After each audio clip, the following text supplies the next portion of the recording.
மகள் சீரியல்ல அடுத்து வர எபிசோட்ல என்ன மாதிரியான ட்விஸ்ட் எல்லாம் இருக்க போகுதுங்கிறத இந்த வீடியோல பார்க்கலாம். தமிழ் செல்வியை நினைச்சு வருத்தப்பட்டுட்டும் ஃபீல் பண்ணிட்டும் உட்கார்ந்துட்டு இருக்காங்க பாட்டி வந்து. அப்ப ராஜங்கம் அப்படின்னு சொல்லி கூப்பிடுறாங்க. உடனே ராஜங்கம் வந்து, ஆத்தா நீ என்ன பேச போறன்னு எனக்கு தெரியும். நான் வந்து அதுக்குள்ள தலையிட முடியாது. ஏன்னா இது சேதுவோட விருப்பம் என்னவோ அதுபடிதான் நடக்கும்னு சொல்லிட்டு ராஜாங்கம் அங்கிருந்து கிளம்பி வந்து போயிடுறாங்க. உடனே ஏய் மலரு எங்கடி இருக்க, போடுடி ஃபோனு மாச்சி. அதான் வசந்திக்கு ஃபோனை போடுன்னு சொன்னதும் வசந்தி ஃபோன் அட்டன் பண்ணி நடந்த விஷயம் எல்லாமே எனக்கும் தெரியும். தமிழும் ரொம்பவே கோவத்துல இருக்கா. ரெண்டு பேருமே வந்து நியாயம் என்னன்னு கேட்க போறேன்னு சொல்றாங்க.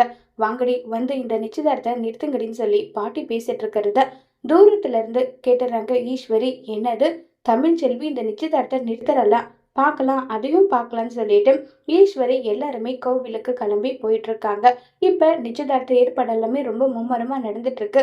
பாட்டிக்கு இதுல கொஞ்சம் கூட விருப்பமே கிடையாது. அடுத்ததா தமிழை காட்டுறாங்க. தமிழோட அப்பா வந்து, என்னம்மா தமிழ் போலாமான்னு சொல்லி கேக்குறாங்க. ஆமாப்பா கிளம்பிட்டோம். இந்த தாலி கழுத்துல போட்டிருக்குல்ல, இந்த தாலிக்கு நியாயம் கிடைச்சே ஆகணும்னு சொல்லிட்டு இருக்காங்க. இதை கேட்டதும் கண்டிப்பா தமிழ், நியாயம் கிடைக்காத விடக்கூடாது. நானே கார் பேசிட்டு வரட்டுமா? அதெல்லாம் வேணாம்ப்பா, பக்கத்துல தானே கோவிலு, நம்ம நடந்தே போகலாமான்னு சொல்லிட்டு நடந்தே இன்னும் ஊராளுங்க எல்லாருமே சேர்ந்துக்கிறாங்க. ஈஸ்வரிக்கு ஊராளுங்கள ஒருத்த வந்து கால் பண்ணி ஈஸ்வரிக்கு நடந்த விஷயத்த சொல்றாங்க. இது கேட்டதும் ஈஸ்வரி, ஐயரே எதுக்காக லேட் பண்ணிட்டு இருக்கீங்க, சீக்கிரமா நிச்சயதார்த்த ஏற்பாடெல்லாம் பண்ணுங்கன்னு சொல்லிட்டு இருக்காங்க.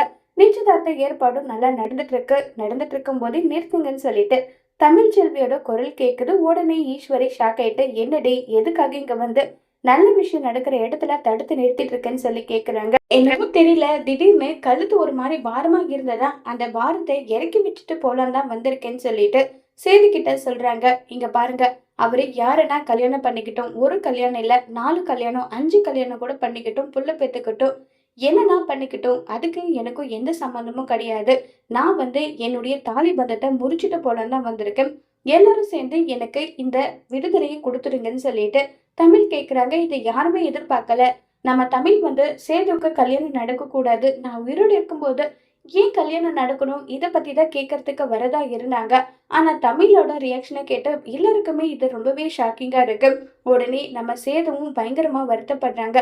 இந்த தாலி இனி என் கழுத்துல இருக்கக்கூடாது, எனக்கும் இனி இவருக்கும் எந்த விதமான சம்பந்தமும் இருக்கக்கூடாது. இந்த தாலியை ஒட்டு மொத்தமா நான் முறிச்சிட்டு போயிட்டு அவர்கிட்ட வந்து அவர் கட்டின தாலி அவர்கிட்ட கொடுக்கறதுக்காக தான் நான் வந்திருக்கேன்னு சொல்லிட்டு தமிழ் சொல்றாங்க. இதை கேட்ட ஈஸ்வரில இருந்து எல்லாருமே ரொம்பவே சந்தோஷத்துல இருக்காங்க. அட்லீஸ்ட் இப்பவாது சேதுவோட மனசு மாறி தமிழ் செல்வி கூட சேர்ந்து வாழ சேது ஒத்துப்பாங்களா இல்லையங்கிறத வரப்போற எபிசோட்ல வெயிட் பண்ணி பார்க்கலாம். தேங்க்யூ.